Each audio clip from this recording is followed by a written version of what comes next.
Okay.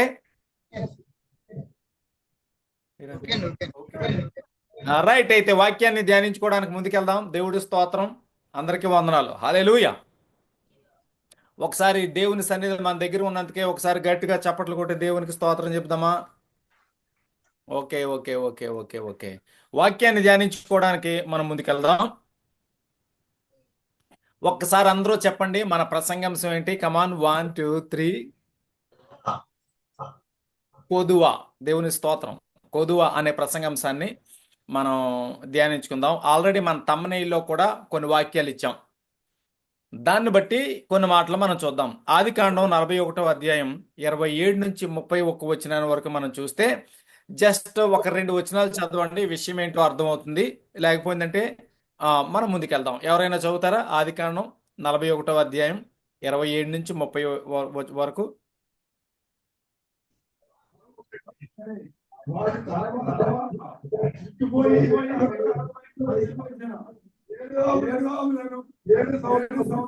తూర్పు గాలి వెళ్ళిపోయిన 7 పిల్లలు అరుగుదల నేను మరోతో ఇదే దేవుడు మరొక చూపించు. ఇదిగో 5 పండు 7 సంవత్సరములు వచ్చుచున్నాం. మరియు కరువు 7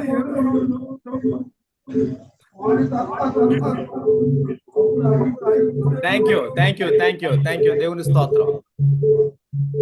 సరిపోతుంది. ఓకే, ఇక్కడ ఉన్న విషయం మనకు అర్థమైంది కనుక మనం ముందుకెళ్దాం. ఇక్కడున్నటువంటి కొదువు గురించి ఒకసారి మనం చూస్తే, రాజ్యానికి కొదువు వచ్చింది. యోసేపు దాన్ని సరిచేసినట్టు, యేసయ్య కృపలో, దేవుని నడిపింపులో దాన్ని సరిచేసినట్టు మనం చూస్తున్నాం. ప్రతి చోట, ప్రతి ఇంట్లో, ప్రతి మనిషిలో, ప్రతి సంఘంలో, ప్రతి చోట ఒక కొదువు ఉంటుంది. యేసు నామములో ఈ సంవత్సరం కొన్ని కొదువులు లేకుండా పోవునుగాక. Thank you. కొంచెం మీరు నన్ను ప్రోత్సహించండి. మీరందరూ నాకు కనపడుతున్నారు. కొంచెం చేతులు పైకెత్తడం, చప్పట్లు కొట్టడం ఇలాంటివి నాకు ప్రోత్సహిస్తే వెరీ గుడ్, సూపర్. మనం ఇక్కడ నేను సంతోషంగా, యాక్టివ్గా ముందుకెళ్ళడానికి నాకు అవకాశం ఉంటుంది. ఇక్కడ చూస్తే దేశానికి కరువు వచ్చింది. ఆయా సమయాల్లో ఈ కరువు వస్తుంది అని అక్కడ ఉన్నటువంటి రాజుగారికి తెలియదు. నిజమైన కరువు ఏంటంటే, లేదంటే నిజమైన కొదువు ఏంటంటే అనుకోకుండా ఎదురవుతాయి. అవి నిజమైన కొదువులు. కొన్ని కొదువులు కంటిన్యూ అవుతుంటాయి, అవి కొదువులు. ఏ రకంగా మనం బయటకు రావాలి అని మనకు అర్థం కాదు, అది నిజమైన కొదువు. కానీ ప్రతి కొదువును యేసయ్య తప్పించగలడు. ఆమెన్. మనకి అర్థం కాదు కొన్ని విషయాలు దేవుని జ్ఞానం ముందు, కనుక దేవుడిని మనం నమ్మడమే. చిన్నపిల్లలు తల్లిదండ్రుల్ని ఎంతో నమ్ముతారు. చిన్నపిల్లలు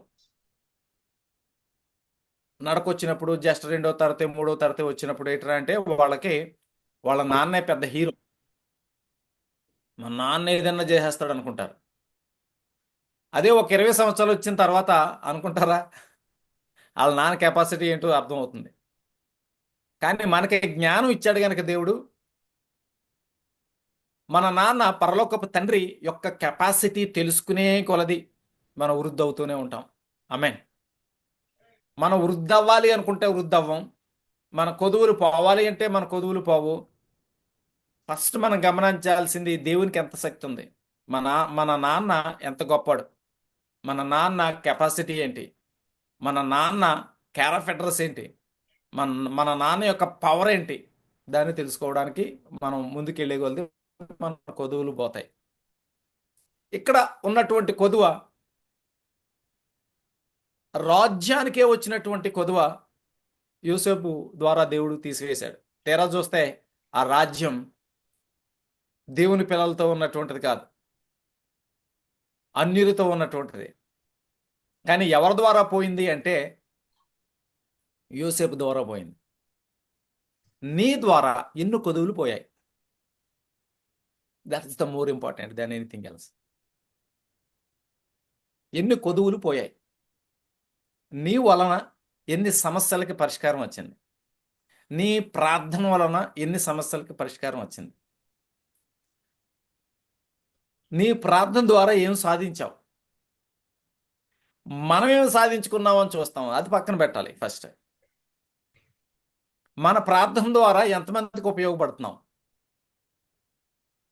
మన వలన ఎన్ని ఆత్మలు రక్షించబడుతున్నాయి, మన వలన దేవుని కార్యం ఎంత జరుగుతుంది, అది కంటిన్యూ అవ్వాలి. ఆటోమేటిక్గా కొదువులు పోతాయి. ఆమేన్ చెప్పండి, హల్లెలూయా చెప్పండి.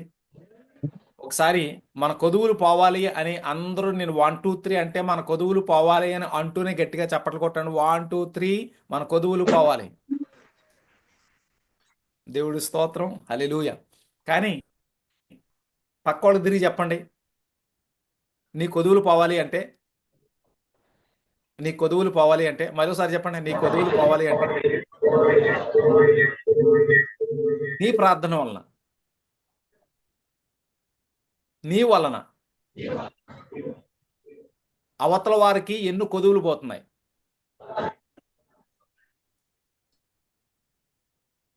దానిని బట్టే నీ కొదువులు అన్ని పోతాయి. గట్టిగా ఒకసారి ఆమేన్ చెప్పండి. హల్లెలూయా. థ్యాంక్ యూ స్తోత్రం. కనుక మనం ఎప్పుడూ కూడా అవతల వారి క్షేమాన్ని, అవతల వారి, నువ్వు ఎన్ని చేసినా ఎవరో ఒకరు నేను ఇబ్బంది పెడుతూనే ఉంటారు, అది వేరే విషయం. మన కొదువులు పోవాలి అంటే మన ప్రార్థన వలన అనేకులకు ఉపయోగం ఉండాలి. యోసేపు మహాప్రార్థనాపరుడు, గొప్పవాడు. కానీ తన కొదువులు మొదట తను తెలుసుకున్నాడు గనక అనేక మంది కొదువులను పోగొట్టగలిగాడు. రాజ్యానికి వచ్చిన కొదువులను పోగొట్టగలిగాడు. రాజ్యానికి వచ్చిన కొదువు ఎవరు పోగొట్టాలి? రాజు పోగొట్టాలి. రాజు మీద ప్రజలు ఆశ పెట్టుకుంటారు. కానీ విశేషం, ఆ రాజు యోసేపు మీద ఆశ పెట్టుకున్నాడు. కనుక కొన్నిసార్లు నా గురించి మీరు కూడా నా మాటల్ని దేవుడి వాక్కులోంచే మనం మాట్లాడతాం కనుక మీరు మరింత నమ్మాలి అనే ఆలోచనలో ముందుకెళ్ళాలి. అప్పుడేం జరుగుతుందంటే, నమ్ము వానిని బట్టి జరుగుతుంది తప్ప ప్రార్థన చేయని వాని బట్టి అన్ని విషయాలు జరగవని కూడా గుర్తించాలి. కనుక నేను ఆమెన్ అన్నప్పుడు, మిమ్మల్ని నేను దీవించినప్పుడు, నేను మిమ్మల్ని ఇంటికి వచ్చినప్పుడు మీరు నన్ను చూడొద్దు, దేవుని పేరట నేను వచ్చాను గనక మీరు దాన్ని స్వీకరించండి, అది జరుగునుగాక. హల్లెలూయా. అది మనమేం చేస్తామంటే, వీడు ప్రార్థన చేస్తే నాకేం వస్తుంది, వీడి గురించి నాకు తెలుసులే, అందరి గురించి మనం ఏం చేయలేం. మనం నమ్మాలి. ఇక్కడ యోసేపు యొక్క వ్యక్తిత్వం, తన కొదువు ఏంటి అన్నది ఎక్స్ప్లెయిన్ చేసి ఇంకా నేను ముందుకు వెళ్తా. ఈ వచనాలు మనం చదివితే, మొదట ఆ రాజ్యానికే వచ్చినటువంటి కొదువు పోయిందంటే తన కొదువుని ఎక్కడ గుర్తించాడంటే, దేవుడు చిన్నప్పటి నుంచి యోసేపుతో మాట్లాడడం మొదలుపెట్టాడు. తన అన్నల విషయం మాట్లాడాడు, తండ్రి విషయమే మాట్లాడాడు. అంటే తల్లిదండ్రులు కూడా వచ్చి నీకు గౌరవిస్తారు అని తనకు అర్థమైంది. తోటి అన్నదమ్ములు కూడా వచ్చి నీ దగ్గర పడి ఉండాలి అని అర్థమైంది. కానీ మనవాడు ఏం చేశాడంటే, ఆయన అన్నారు మనం సరిపోం, కానీ చెప్పుకుంటుంది వాక్యం.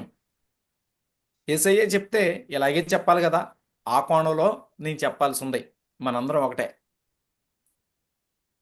ఈయనేం చేశాడంటే, తోటి అన్నదమ్ములందరికీ చెప్పాడు, ఎవరికైనా నువ్వు బాగుపడతావు, నువ్వు ముందుకెళ్తావు అంటే ఇష్టం తప్ప నీకు పలానా కీడు రాబోతుందంటే ఎవరికి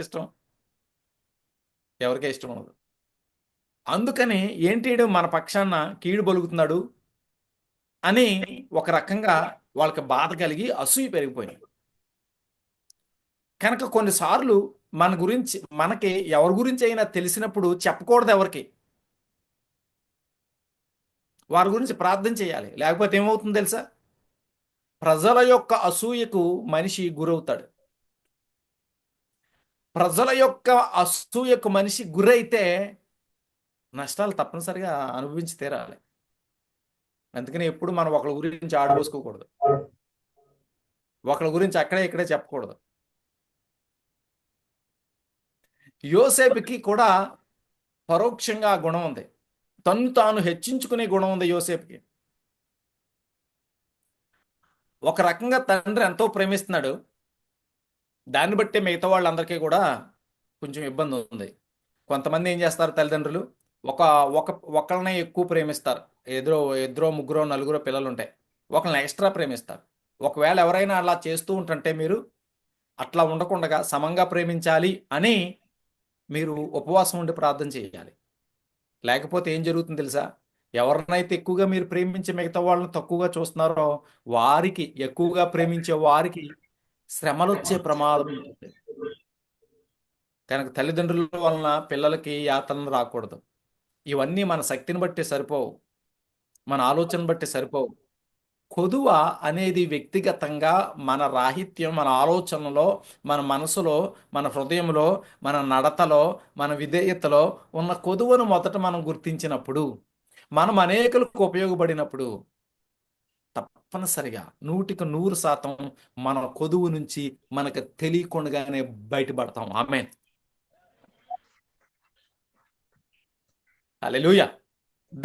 దీన్ని ఈ కొదువున ఎప్పుడైతే యోసేపు తన కొదువు గుర్తించాడో, ఓ నాలో గర్వం ఉంది, నేను హెచ్చించుకుంటున్నాను, నేను చెప్పకూడనివన్నీ కొంతమందికి సరదా ఏంటంటే అవతల వాడు బలహీనని ముఖం మీద చెప్పడం.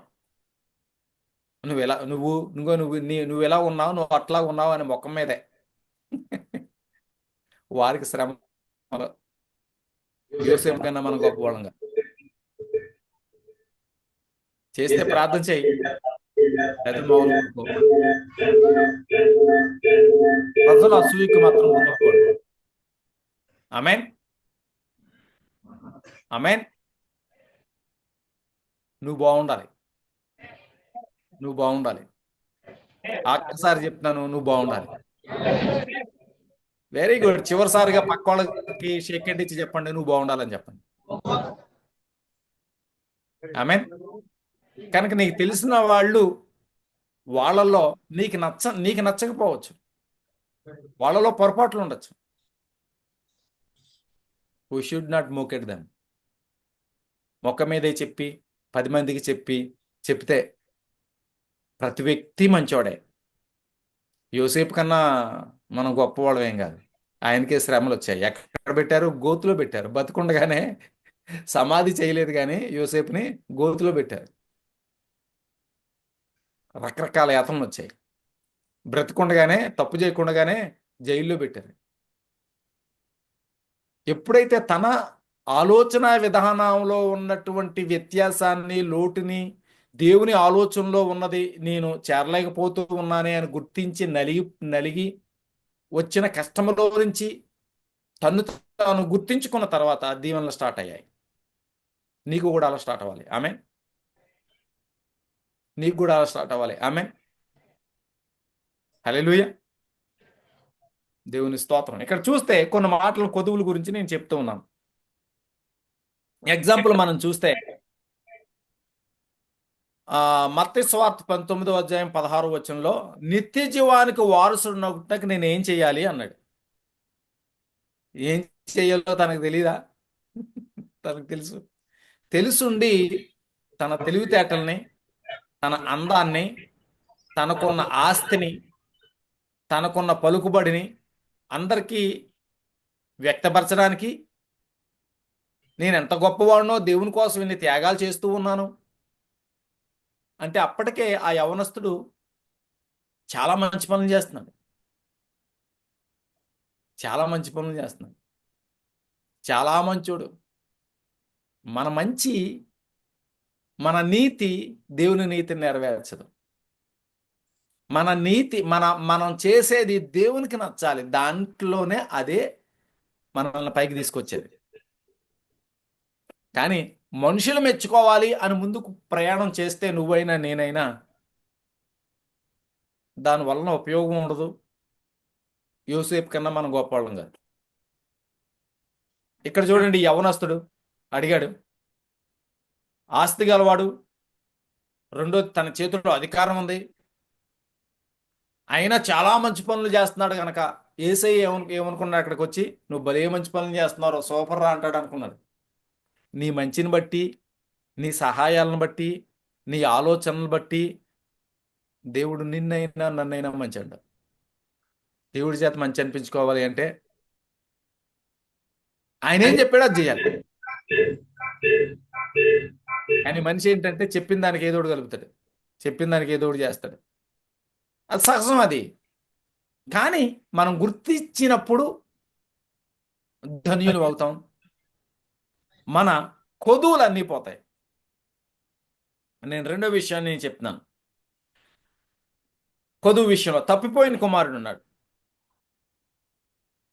తన కొదువు గుర్తించాడు. లూకా సువార్త 15:11 దరిద్రం అంతా పోయింది. తన కొదువును గుర్తించాడు. ఎప్పుడైతే మనిషికి కాస్త అనుకూలత వచ్చిందో, ఎప్పుడైతే మనిషి కాస్త ఎక్స్ట్రా సాగుతుందో, వాడు పెత్తనం మొదలెడతాడు. మనిషి ఎప్పుడూ కూడా, నీవైనా నేనైనా, పెత్తనం వచ్చినప్పుడే నువ్వు నేను ఏంటి అన్నది అవతల వాడికి అర్థం అవుతుంది. కానీ మన గురించి మనకు తెలియదు. అది పెద్ద ప్రాబ్లం. మన గురించి మనకు తెలియాలి. దేవుడు చెప్పింది చేస్తున్నామా? బాధ్యత ఇస్తే దాన్నే చేస్తున్నామా? ప్రతి వ్యక్తికి కూడా ఆ పైత్యం ఉంటుంది, నీకు నాకు అందరికి. చెప్పిందే మనం చేయాలి. దేవుడు ఏం చెప్తుంది, ఎప్పుడు చేస్తాం తెలుసా? ఒక విశేషం, దేవుడు చెప్పింది ఎప్పుడు చేస్తాం తెలుసా? ఇంట్లో ఒక తండ్రి పిల్లలకి ఏదైనా చెప్పాడు అనుకోండి, దానికి ఎక్స్ట్రా చేసి తగ్గి మసిబూసి మారేడికాయ చేసాడు అనుకోండి, దేవుడు చెప్పింది కూడా అలా చేస్తాడు.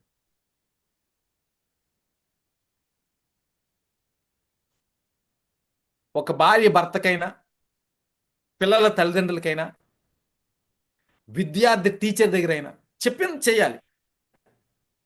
మనిషి మనం కలపకూడదు. ఎందుకంటే అదే పరీక్ష. దేవుడి దృష్టిలో ఎగ్జామ్ వేరు, దేవుడి దృష్టిలో ఎగ్జామ్ వేరు. దేవుడి దృష్టిలో ఎగ్జామ్ చెప్పించేయడం. ఇక్కడ చూడండి, వీళ్ళిద్దరికి చూస్తే ధనవంతుడైనటువంటి యవనస్తుడు, అంటే తప్పిపోయిన కుమారుడు అంటాం కదా, ఇద్దరు యవనస్తులే. ఇద్దరికి ఉన్నట్టు తేడా చూస్తే wrong approach, right decision.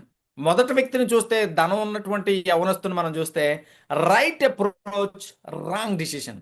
Right approach, దేవుణ్ణి అడగడం ఎంత దమ్ము ఉండాలండి, నాలో ఏం తప్పు ఉందో చెప్పు అని చెప్పి. ఎందుకంటే తనలో నీతి ఉన్నది, మంచితనం ఉన్నది, దేవునికి గురించి మంచి మనస్సు ఉన్నటువంటి యవనస్తుడు ఆయన. కానీ తాను కనుపరుచుకోవడానికి చూసినప్పుడు, ఎప్పుడైతే దేవుడు చెప్పాడో నీకు ఉన్నదంతా అమ్మే అని, నీకు ఉన్నదంతా అమ్మే అంటే దేవుడు ఏమన్నా సాధిష్ట? నీకు ఉన్నదంతా అమ్మే అన్నాడు. అమ్మితే ఏమవుతుంది, నాకు ఉన్నదంతా పోతుంది అనుకుంటున్నాడు. కానీ దేవుడు ఏమనుకుంటున్నాడు, అమ్మే ఇస్తే ఎంత ఉందో దానికి 2 రెట్లు ఇచ్చినో. కానీ ఏమన్నాడు, వ్యసనపడి అని మూనుక్కుని వచ్చాడు. చెడ్డోడా తను? మంచోడు. తనకన్నా గొప్పవాళ్ళం మనం? నో. తన కెపాసిటీని చూసుకుంటే చాలా పెద్ద వ్యక్తి. కానీ రైట్ అప్రోచ్, దేవుడి గుడికి కరెక్ట్గా వస్తాం, కరెక్ట్గా ఉండాలని ఆశ, నీకైనా నాకైనా. ఈ వాక్యం నీకే కాదు, మొదట నాకు, తర్వాత నీకు. రైట్ అప్రోచ్, మంచి ఉద్దేశ్యంతోటే. కానీ మంచి ఉద్దేశ్యంతో వచ్చి తీసుకునే నిర్ణయంలో ప్యూర్ దేవునికి నడిపింపు ఉండాలి. కానీ మన ఇష్టాన్ని అందులో కలుపుతాం. అందుకనే మన పిల్లలు చూడండి, నాకు సేవ కోసం ఉపయోగపడే పిల్లలు ఉన్నారు కదా మనకి. ప్రతి ఊళ్ళో, మన కామరాజపేటలో ఒకళ్ళు ఉన్నారు, నీలుపూడిలో ఉన్నారు, కొడవల్లో ఉన్నారు, కాకినాడలో ఉన్నారు. నేను పనులకు అప్పచెప్తూ ఉంటాను. ఎవరైతే చెప్పింది దాన్నే చేశారో నాకు తెలియకుండానే వాళ్ళని ఎక్కువ ఉపయోగించుకుంటుంటాను. చెప్పిన దాంట్లో పైత్యం కలిపితే ముందు బయటికి చెప్పలేం, చెప్పితే సంఘంలో ప్రాబ్లం. అప్పుడు నేనే ఆలోచిస్తాను తెలుసా, అసలు నేను దేవుడి దృష్టిలో చెప్పించేస్తున్నానా, మీకే చెప్పడం కాదు. బౌండరీ దాటడం కరెక్ట్ కాదు, కానీ దాటుతామా? పిల్లలు, యవనస్తులు, మీరు దాటుతున్నారా? That is the more important. అందరం ఒకటే, కానీ చిన్న చొక్కా చొక్కా కలిస్తే గ్లాసుడు నీళ్ళు అయినట్టు ప్రతిసారి ఏదో ఒకటి మనం నేర్చుకుంటూనే ఉండాలి. That's the more important. నేర్చుకుంటూనే ఉండాలి, నేర్చుకున్నాం కాదు, నేర్చుకుంటూనే ఉండాలి.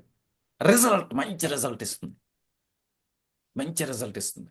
ఘనత మహిమేశక్క చెల్లినాక రెండో వ్యక్తి ఉన్నాడు. ఎవరు? తప్పిపోయిన కుమారుడు. Wrong approach, right decision. తప్పుడుగా అడిగాడు తండ్రిని, నా ఆస్తి నాకు ఇచ్చే. ఒక వయసు వచ్చిన తర్వాత, ముందు చిన్నప్పుడు అడిగాడు అనుకోండి, వయసు రాకుండా నా ఆస్తి నాకు ఇచ్చేయని కర్ర తీసి రెండు పడేసిన. పెద్దోడయ్యాడు, వయసు వచ్చింది, తండ్రికి వయసు తగ్గుతుంది, వీడికి పెరుగుతుంది. ఏం చేశాడు?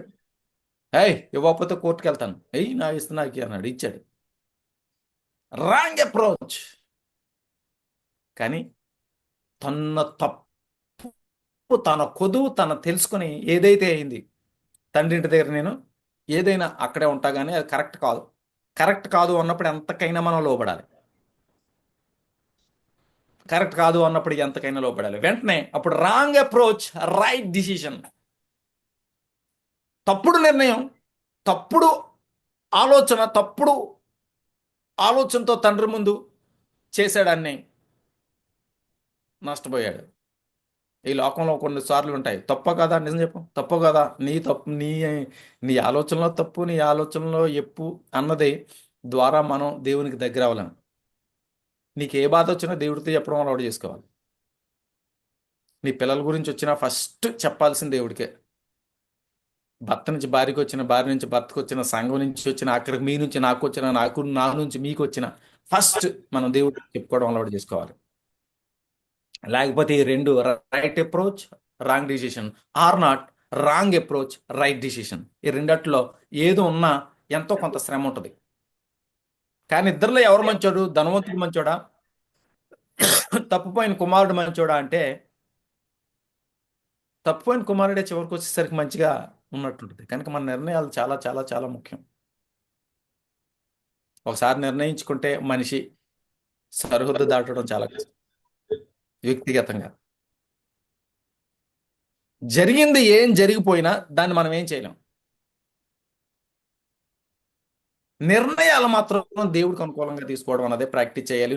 నేను తీసుకోలేము. దానికి తగినటువంటి ప్రార్థన, వివేకం, జ్ఞానం కోసం దేవుడి దగ్గర మొర్ర పెట్టినప్పుడే నెమ్మదిగా జరుగుతాయి. ఆమేన్. వెంటనే దేవుడు చెప్పాడు, ఒక్కటే కొదువుగా ఉన్నది, right decision and right approach. ఇక్కడ మనం చూస్తే ఎఫ్సి సంఘం, పౌలు గారు ఉన్నటువంటి సంఘాల్లో టాప్ సంఘం, మంచి సంఘం, మంచి మార్కులు వచ్చే సంఘం ఏది అంటే ఎఫ్సి సంఘం. ఎఫ్సి సంఘం వలన పౌలు గారు విస్తారమైన సేవ చేయడానికి కారణమైంది. ప్రపంచవ్యాప్తంగా దేవుని యొక్క వాక్యాన్ని ప్రకటించడానికి పౌలు గారికి అవకాశం దొరికింది. ఆయన యొక్క విజన్, దేవుడిచ్చిన దర్శనానికి అంటే మొదటి కారణం దేవుని తర్వాత ఎఫ్సి సంఘం. అంత అన్ని రకాలుగా అంత ప్రోత్సహించింది ఎఫ్సి సంఘాన్ని. కానీ ఎఫ్సి సంఘం దగ్గరికి వచ్చేసరికి మనం చూస్తే ప్రేమ కొదువుగా ఉన్నట్టు కనపడుతుంది. నువ్వేం చేయి, నేనేం చేయి, ఒక కొదువు ఉంటుంది. ఆ కొదువు నుంచి ఎలా బయటకు రావాలి అన్న ఆలోచనే నిన్ను అయినా ఎవరినైనా ఉత్తముణ్ణి చేస్తుంది. మొదట మనం దాని నుంచి బయటకు ఎలా రావాలి అని ఆలోచించాలి. మొదట మంచి మాట అడిగాడు మత్తయి 19:16లో, నేనేం చేయాలి అని. ఏ మంచి కార్యం అంటే దేవుడు ఈయన ఏమనుకున్నాడంటే, నీకు చాలా డబ్బు ఉంది, ఇప్పటికే చాలా మంచి కార్యాలు చేస్తున్నావు, ఇంకో పలానా మంచి కార్యం కూడా చేయి. నాకు ఏసైకి అక్కడ ఇల్లు లేదు, తలవాల్చుకున్నట్టుగా ఇల్లు లేదు, ఒక సొంత ఇల్లు లేదు, సొంతం లేనివాడు ఎవరైనా ఏదైనా ఉన్నాడు అంటే ఆ రోజుల్లో అక్కడ ఏసైకి మించినటువంటి వాళ్ళు ఎవరు లేరు. సొంతం ఏమి లేదు ఆయనకి. సొంత ఇల్లు లేదు. సొంత మనుషులు ఎవరు లేరు. అన్ని పోగొట్టుకున్నాడు. తండ్రిని పోగొట్టుకున్నాడు. సొంతం ఏమీ లేకుండా ఉంది. కనుక వచ్చినప్పుడు నాకు ఆ, నాకు ఆతిథ్యమై, లేకపోతే బట్టలు కావాలి, లేకపోతే పలానా వాళ్ళకి భోజనాలు పెట్టు, పలానా చోట ఖర్చు పెట్టు అని ఎక్స్పెక్ట్ చేశాడు. ఎందుకంటే ఆల్రెడీ ఆ పనులన్నీ ఆయన చేస్తున్నాడు కనుక. నువ్వు అనుకున్నట్టు దేవుడు నీతోటి నాతోటి మాట్లాడు. నువ్వు అనుకున్నట్టు కుదరనే కుదరదు. సంఘం అయింది, ఆయనకి నచ్చినట్టే నేను చేయాలి. ఇంటి యజమానికి ఇంట్లో ఆయనకు నచ్చినట్టు ఉంటున్నావా? బలివారండి, అలా ఎలా జరుగుతుంది? ఆయన ఉంటున్నాడా? ఇట్లా ఎవరైతే మొదట వారి వ్యక్తిగత కొదువును గుర్తించి దాని నుంచి బయటికి రావడానికి ప్రయత్నిస్తారో వారు ఆశీర్వదించబడతారు. ఘనత మహిమ యేసుకే చెల్లును గాక. ఆమేన్. హల్లెలూయా. దాన్ని మనం గుర్తించుకోవాల్సిన అవసరం ఎంతైనా ఉంది. ఇక్కడ ఇంకా మనం చూస్తే మంచి కార్యం వలన కాదు, దేవుడు చెప్పించేయడం ముఖ్యం. అప్పుడే మన కుదిరిపోతాయని కూడా మనం తెలుసుకుంటాం. లోకాసు వార్త 15:11 చూస్తే ఎవడొస్తే నిర్ణయం కనపడుతుంది. ఇప్పుడు ఎగ్జాంపుల్ చూద్దాం. కొత్త నిబంధనలో ఎక్కడ చూసినా పౌలు గారే కనపడతారు. యేసయ్య గారి కన్నా చాలా ఎక్కువ పౌలు గారు కనపడతారు కొత్త నిబంధనలో. పౌలు గారు పౌలు గారు పౌలు గారు ఆయనలో ఏమి కొదువు లేదా? పౌలు శీలకు ఏమో ప్రాబ్లం వచ్చింది, యాకాత్మ ప్రాబ్లం వచ్చింది. కానీ చివరికి వచ్చేసరికి కుదుర్చుకున్నాడు, లైన్ చేసుకున్నాడు. అది ముఖ్యం. దేవుడి స్తోత్రం కలుగును గాక. హల్లెలూయా. దేవునికి ఇష్టమైంది మన మార్పు. మార్పు రావాలని ఆశించి మార్పు రాకుండా పాత ప్రయాణంలో ఉన్నంతసేపు కూడా కొదువులో ఉంచి నువ్వైనా నేనైనా బయటికి రావు. నీ ఆలోచన కొదువు, నీ కుటుంబంలో ఉన్న కరువు కొదువు, నీవు ఎదగాలనుకున్నట్టు ఎదగలేనప్పుడు ఉంటున్నటువంటి కొదువ, దాని నుంచి మనం బయటికి రావాలి. అది దేవుని యొక్క ఆలోచనలో. ఎగ్జాంపుల్ పేతురు చూద్దాం. సింపుల్ విషయం. కొన్ని విషయాలు అవతల వ్యక్తి యొక్క బలహీనత మనకు ఇది అనిపిస్తుంది. అంటే నా బలహీనత నీకు సులువు, నీ బలహీనత నాకు సులువు. పేతురు గారి బలహీనతను చూస్తే పేతురు నీ మీద, నువ్వు సంఘానికి నువ్వు ఫస్ట్ పర్సన్. అఫ్ కోర్స్ మనం బైబిల్లో మనం చూస్తే పేతురు మీద సంఘం కడతానట్టు కనపడుతుంది, కానీ అలా కాదు. ఫస్ట్ మొదటి పునాది యేసయ్య. అయితే పేతురును ముందు నిలబెట్టుకోవడం మాత్రము నిజం. అంత నిలబెట్టుకున్నటువంటి పేతురులో చిన్న ప్రాబ్లం ఏంటి? మనకి చిన్న ప్రాబ్లం అంటున్నాం. ధైర్యం. అస్సలు 10 మంది ఉన్నాడంటే ముందు ఉంటాడు దేనికైనా. కానీ తను ఏదైనా చేయాలంటే మాత్రం దానికి ధైర్యం లేదు. భయం, మహాభయం. చివరికి వచ్చేసరికి అంత భయం ఉన్నటువంటి వ్యక్తి తలకిందులుగా నన్ను సిలువేయండి అన్నాడు. ఈ మధ్య చిన్న వీడియో చూస్తూ ఇక్కడికి వచ్చిన తర్వాత శిష్యులు అందరూ ఏ రకంగా చనిపోయారని చూస్తే నేను చూడడం నాకు చాలా కష్టం అనిపించింది. అసలు అది చాలా ఇబ్బంది అనిపించింది, కష్టం అనిపించింది. కనుక అంత మహానుభావులకే పెద్ద పెద్ద కష్టాలు ఊహించినటువంటి యాతనలు వచ్చాయి. నీ యాతన వేరు. ఏ యాతన రాయని ఏదైనప్పటికైతే తాత్కాలిక విధి అని మనం 100% మనం నమ్మాలి. నమ్మి దేవుని విషయాల్లో మనం ముందుకెళ్ళడం అన్నది మనకు ఉండాలి. ఆ కొదువ ఆలోచన విధానం కొదువ. అంటే ఇప్పుడు ఎవరికి ఉండదు కొదువ? నీకు 90 సంవత్సరాల వయసు వచ్చినప్పటికీ ఏదో కొదువ ఉంటుంది. అయితే ఎప్పటికప్పుడు మనం మార్చుకుంటూ నీ ఆలోచనను బట్టి నీ ఇంట్లో వాళ్ళు నిన్ను మెచ్చేసుకుంటేనో, నీ స్నేహితులు నిన్ను మెచ్చేసుకుంటేనో, ఎప్పుడు మెచ్చుకోని వాడు మెచ్చుకుంటాం అనుకుంటేనో అదేం కాదు. మొదట నీ గురించి నీకు అర్థం అవ్వాలంటే దేవుడిని అడగాలి. కొన్నిసార్లు దేవుడు చెప్పింది చాలా పెయిన్ఫుల్గా ఉంటుంది, చాలా బాధగా ఉంటుంది. ఏంటరా బాబు దేవుడు ఇలా చెప్తున్నాడని. అది ఎప్పుడు చేయగలము అంటే, నేను కాదు, పౌలు గారు అంటారు కదా, బ్రతుకుట దేవునికే. ఏం జరిగినప్పటికీ చనిపోవటం అనేది కాకుండా, లాభం అనే కాకుండా ఏం జరిగినప్పటికీ కూడా అది దేవుని కోసమే అనే కాన్సెప్ట్ మనం ఎంత పట్టించుకుంటామో ప్రశాంతంగా ముందుకెళ్తాం.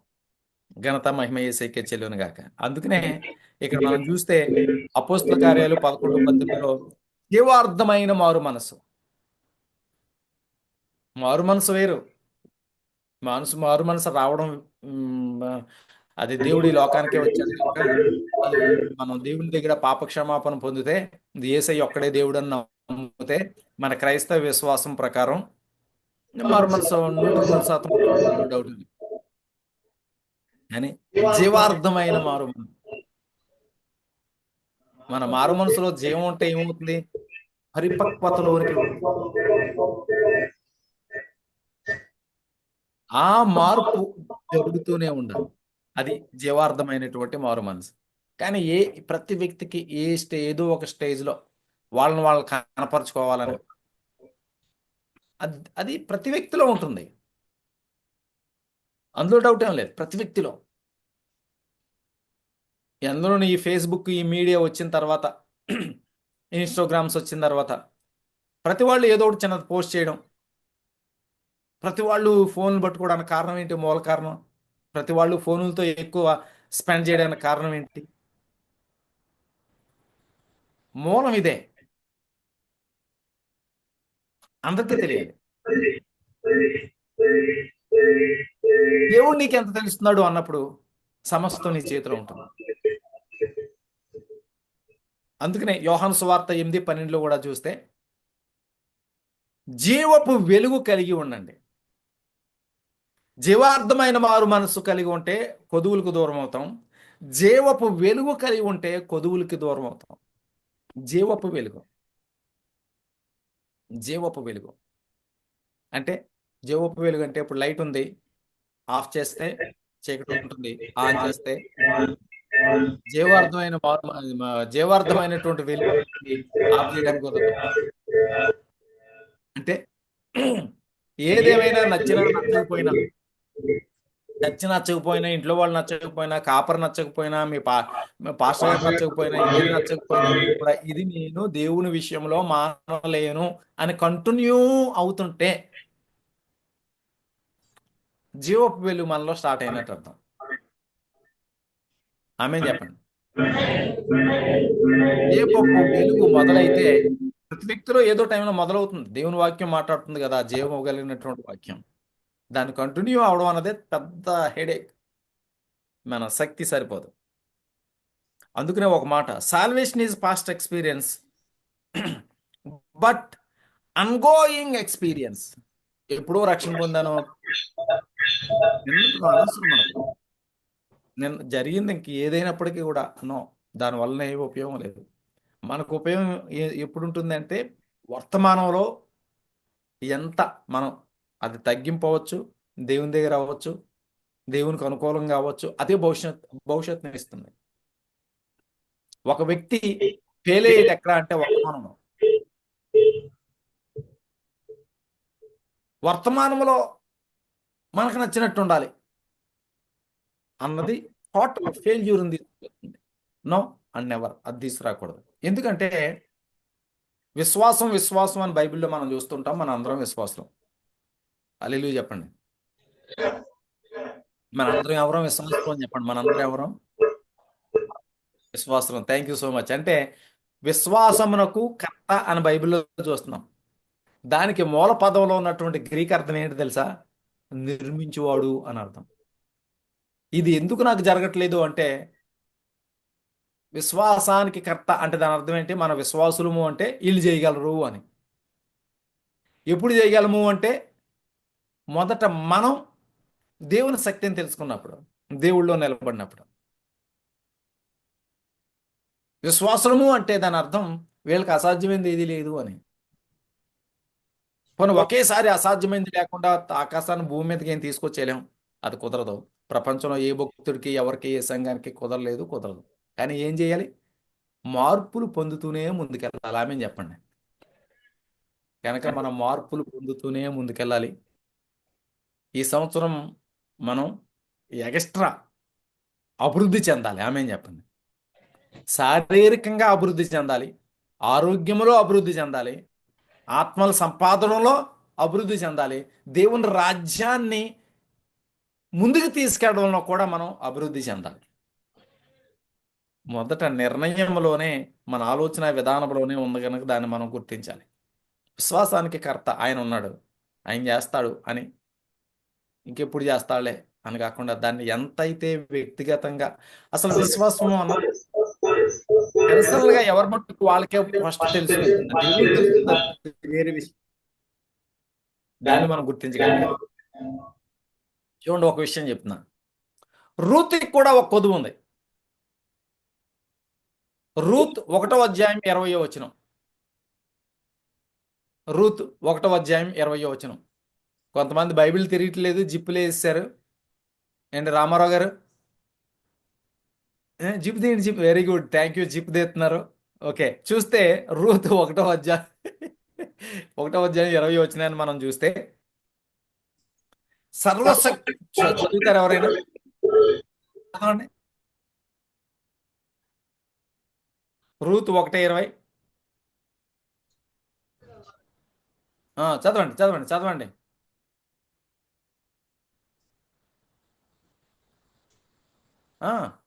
చదవండి, మౌత్ దగ్గర పెట్టుకున్నారు కదా, చదవండి. సర్వశక్తుడు శక్తుడు నాకు చాలా దుఃఖము కలగజేసిన కనుక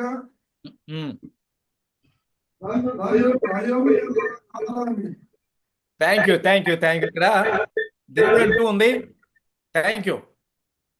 ఇక్కడ నయం అంటుంది కదా, సర్వశక్తుడు నాకు చాలా దుఃఖము కలుగు చేశాను, నన్ను మారా అనండి, చేదు అని వెళ్ళండి, నేను మంచిదాన్ని అనొద్దు, అది అనొద్దు, ఇది అని. ఎందుకంటే తనకు చాలా మంచి పేరు ఉన్నటువంటి మనిషి. సర్వశక్తుడు నాకు దుఃఖము కలుగు చేశాను. దేవుడే నాకు దుఃఖం కలుగు చేశాడు. ఇప్పుడు దుఃఖం కలుగు చేశాడా? కలుగు చేయలేదు. తన నిర్ణయాల వలన తనకు అట్లా జరిగింది. ఎప్పుడైతే తను అది అర్థం చేసుకుందో, చివరికి వచ్చేసరికి ఈ లోక కళ్యాణానికే ఒక తల్లిగా అవతరించింది.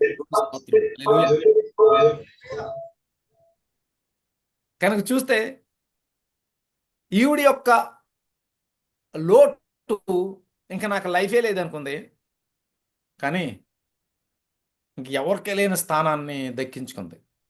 ఎందుకు దక్కి, ఎట్లా వచ్చింది ఆ స్థానము అంటే ఒకటే, దేవుడి శక్తిని తెలుసుకుంది, చెప్పింది చేయడం నేర్చుకుంది. పిల్లలు, మీరు తల్లిదండ్రులు చెప్పింది చేస్తున్నారా? యవనస్తులారా, సంఘం చెప్పింది చేస్తున్నారా? మీరు భవిష్యత్తుని పోగొట్టుకోవద్దు, మీరు చాలా బాగుండాలి. మేమేదే మన సంఘం భవిష్యత్తు ఉంది. మీరు ఎంత వింటున్నారు సంఘానికి? వచ్చామా, కూర్చున్నామా, వెళ్ళిపోతున్నావా? నో నో నో నో, మారాలి. మార్పుతో మార్పుతో ఎంత మారినా మార్పు వస్తూనే ఉంది. ఆ విషయంలో మనం ముందుకెళ్తూనే ఉండాలి. శక్తి చేత కాదు, బలం చేత కాదు, దేవుని ఆత్మతో మనం నిలబడ్డ ముందుకెళ్ళాలి. ఘనత మహిమ యేసయ్యకే చెల్లును గాక. హల్లెలూయా. ఒకప్పుడు నయోమి అప్రోచ్ లో ఫెయిల్ అయింది, చివరికి సక్సెస్ అయింది.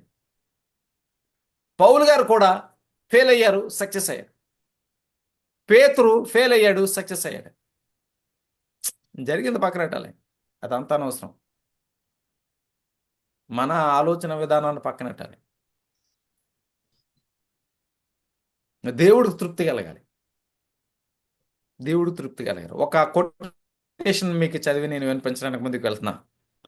If we judge people, nobody is ours. If you are understanding people, many of us are ours. మనం ప్రతి వాళ్ళని లోట్లు ఎత్తుకుంటా వెళ్తుంటే ఎవరికి మనం నచ్చం, ఎవరో మనల్ని మెచ్చుకోరు. ప్రతిదానికి పేరెట్టి, పంగనామాలు ఎట్టి, మళ్ళీ దాన్ని 10 మందికి చెప్పి అవన్నీ నెత్తి మీదకి తెచ్చుకుని, no. If you understand people, many of us are ours. ప్రజలు మనం ఎంత అర్థం చేసుకుంటామో దానికి ప్రయత్నం చేయాలి. ఎలాగైతే నేను అర్థం చేసుకుంటాను ఎక్కువ మందిని అన్నదానికి నువ్వు ప్రయత్నం చేస్తే నీకంటూ ఒక ఆలోచన విధానంలో కొత్త విషయాలు వస్తాయి. దాన్ని మనం ప్రాక్టీస్ చేసి మనం ముందుకెళ్ళాలి. 100% 100% అది కాదు మనకు కావాల్సింది. నిన్ను మెచ్చుకునే వాళ్ళు పెరగాలి. మెచ్చుకునే వాళ్ళు పెరగారంటే ఇక్కడ ఒక ప్రాబ్లం. ఓవర్ యాక్టింగ్, లేకపోతే మనం ఏదో ఎక్స్ట్రా చేసేయడం. ఒకసారి నాకు తెలిసినటువంటి కొంతమందికి ఇక్కడ నేను చెప్తుంటే కూడా అర్థం అవ్వచ్చు. ఒక ఒక జమీందారి ఇంట్లోకి వచ్చినటువంటి ఒక కోడలు, విస్తారమైన ఆస్తి ఉంది వారికి.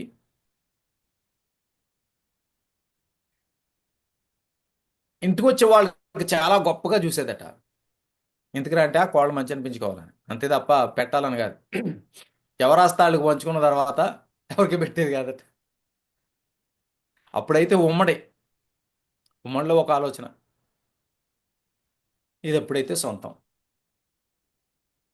మరి అప్పుడు అంతసారి పెట్టినటువంటిదా అది దేవుడికి నచ్చిందా? కనుక ఈ విషయాన్ని మనం అర్థం చేసుకోవాలి.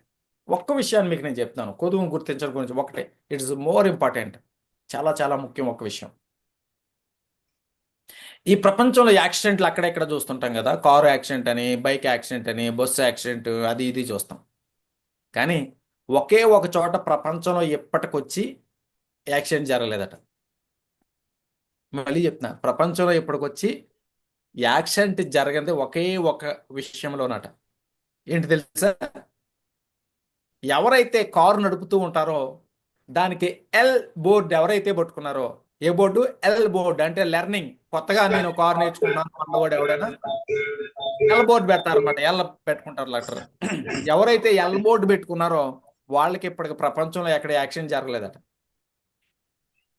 నీకు ఏ యాక్సిడెంట్ జరగకూడదు అంటే, నీకు ఏ కొదువ ఉండకూడదు అంటే, ముందు నాది ఇది అని నువ్వు గ్రహించాలి. నేను లెర్నర్ని, నేను ఎల్బోర్డు అంటే నాకు రాదు, దయతో అర్థం చేసుకోండి. కారు నడుపుతూ నేను తప్పు చేస్తా, దయతో నన్ను అనొద్దు అని ముందుగానే అడ్వాన్స్గానే మనం చెప్తే,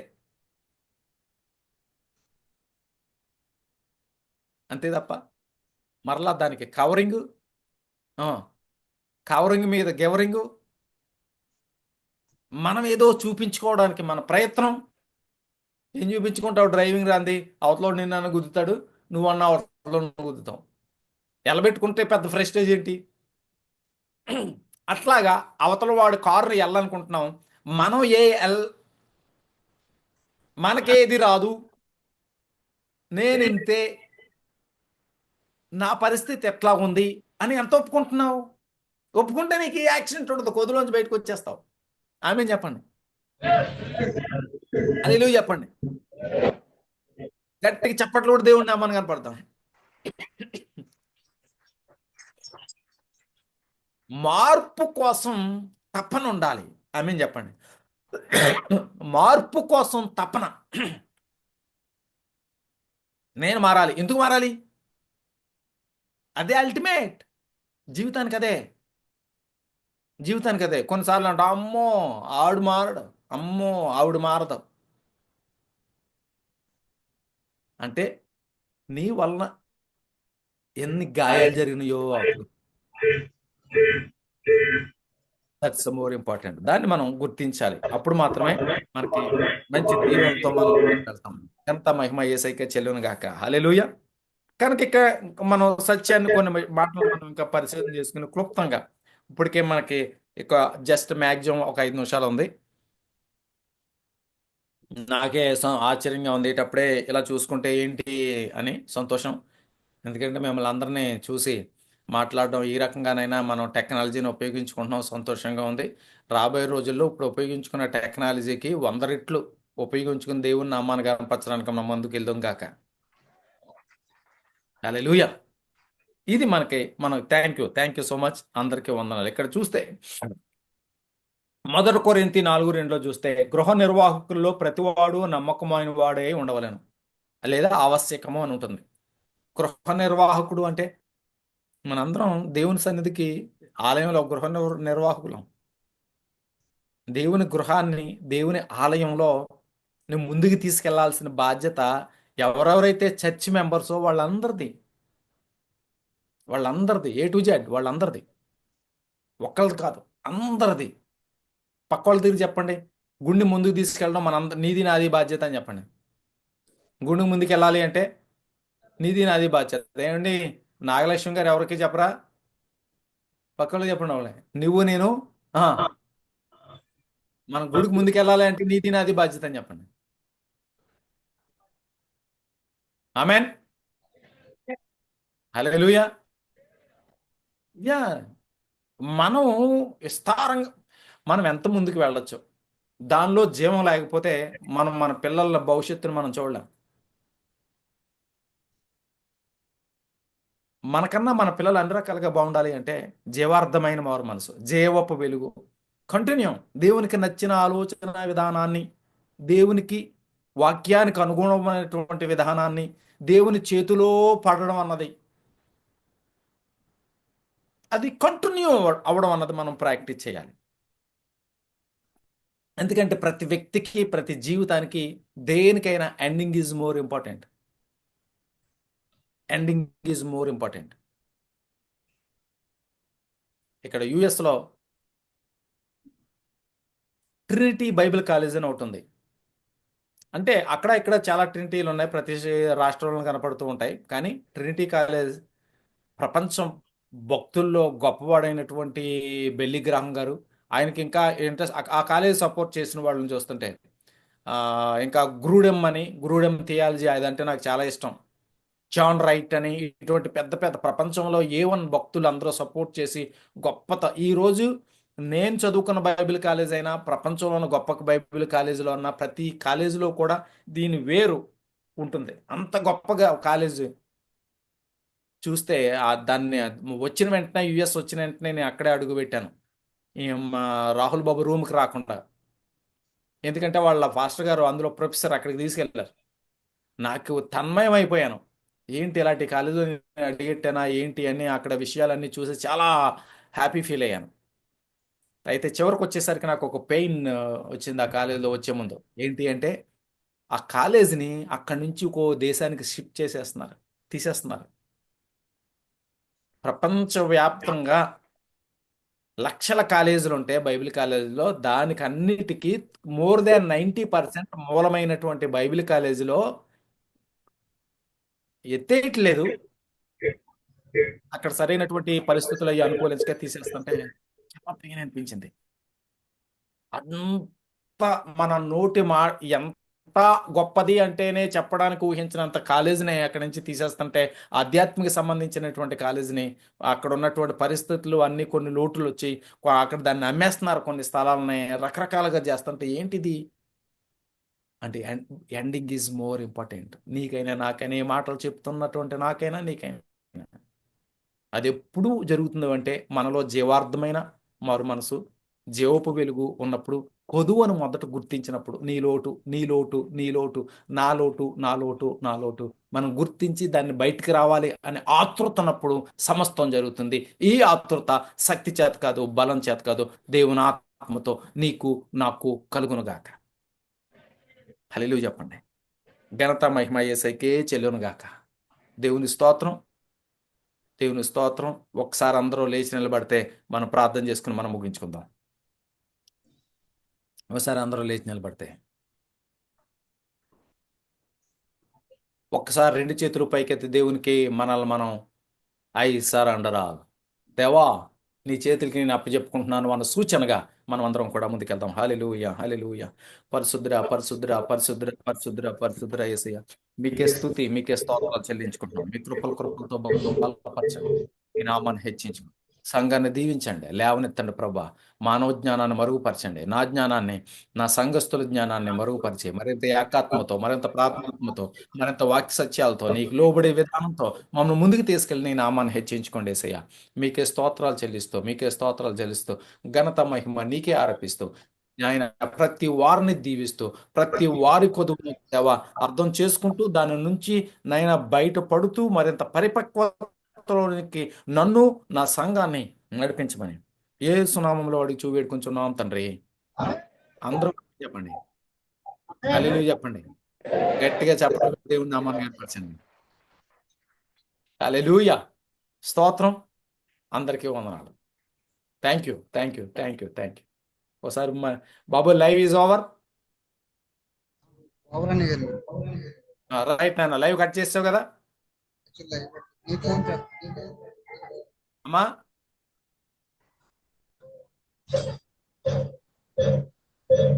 లైవ్ కట్ చేసావా నాన్న?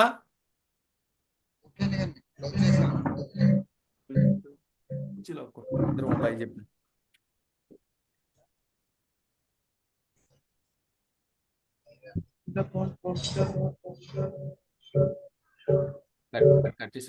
లైవ్ అయిపోయిందా?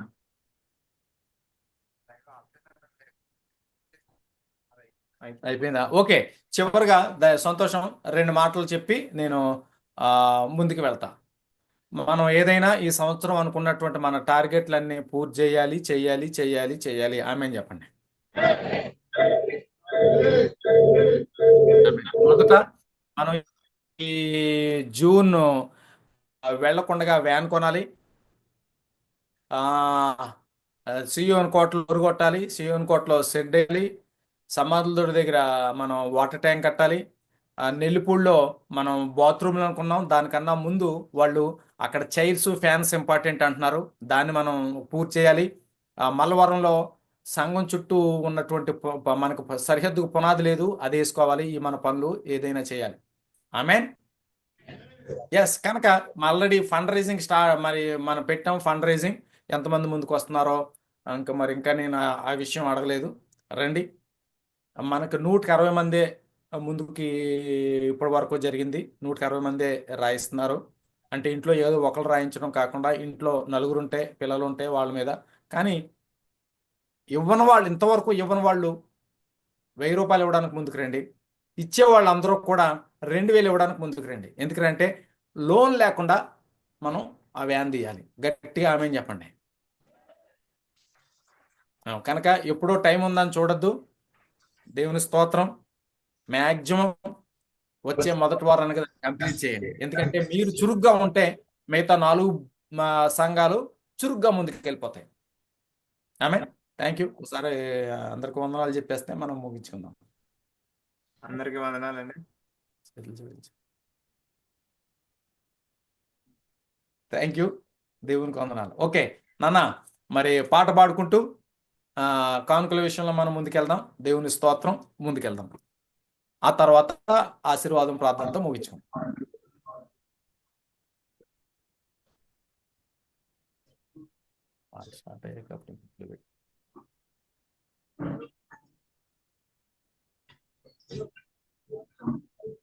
ఏ విక్కీ భాయ్,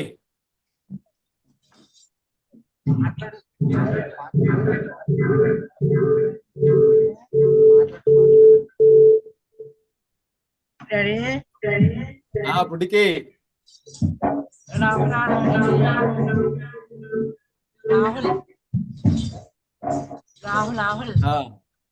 నాన్న పాట పాడు ముందుకు వెళ్ళిపోతాం.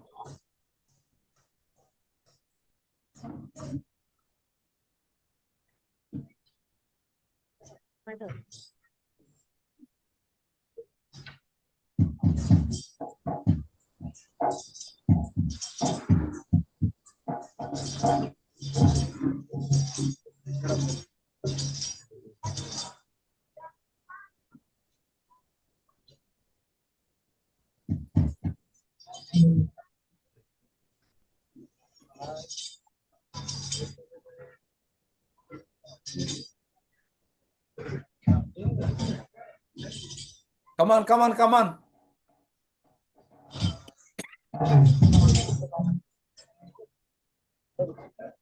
Okay, good. Where Babu, come on.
చేస్తే కనుక్కుని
హల్లెలూయా.